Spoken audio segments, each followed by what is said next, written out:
mes chers collègues. Lors du 107e Congrès des maires, un constat clair et préoccupant s'est imposé. La crise de l'engagement démocratique, l'essoufflement des élus locaux, la lassitude citoyenne et l'affaiblissement des leviers d'action des collectivités. Une parole lucide s'est exprimée. La France doute, les territoires se sentent dépossédés, la démocratie locale s'abîme sous le poids d'une austérité imposée.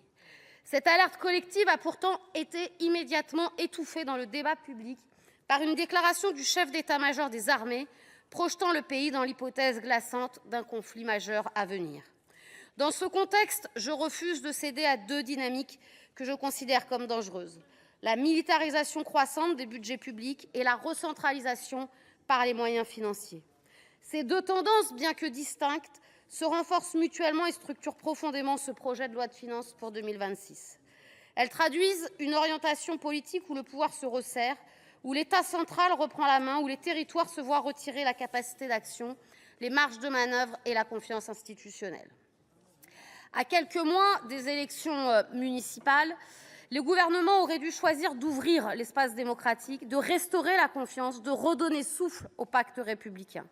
Or, selon notre groupe, c'est l'inverse qui se produit, une nouvelle dégradation d'un pacte déjà fragilisé. Cette recentralisation n'est pas nouvelle. Depuis 2017, elle se concrétise à travers la nationalisation progressive du financement local. L'affectation d'une part croissante de TVA, désormais 52 milliards, soit la moitié des transferts financiers de l'État vers les collectivités, découle de la suppression de 35 milliards d'euros d'impôts locaux. Loin d'accroître l'autonomie des collectivités, cette évolution a renforcé leur dépendance à des ressources volatiles, vulnérables, à des arbitrages nationaux qui s'imposent à elles, mais sans elles. Chaque année, les mécanismes d'écrêtement les fragilisent davantage. Dans ce cadre déjà contraint, le gouvernement prévoit pour 2026 une reprise massive, 7,5 milliards d'euros prélevés sur les finances locales. La droite sénatoriale prétend assouplir la contrainte, mais en conserve de fait l'architecture. L'austérité n'est pas réduite, elle est simplement déplacée vers les usagers des services publics, vers les territoires les plus fragiles, vers celles et ceux qui incarnent au quotidien la solidarité et la continuité de ce service public. Les collectivités subissent un véritable effet sécateur.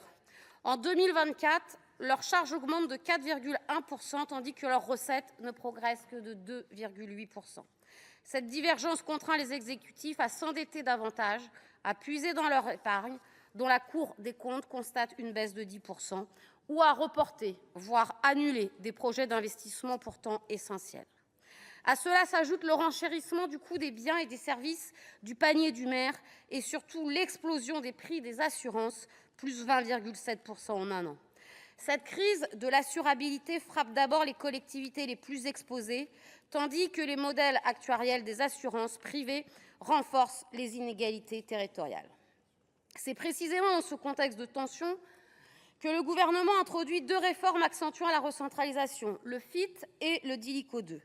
Le FIT, présenté comme une fusion technique, se traduit immédiatement par une amputation de 200 millions d'euros, par un renforcement du pouvoir préfectoral dans la sélection des projets, moins de moyens, davantage de verticalité.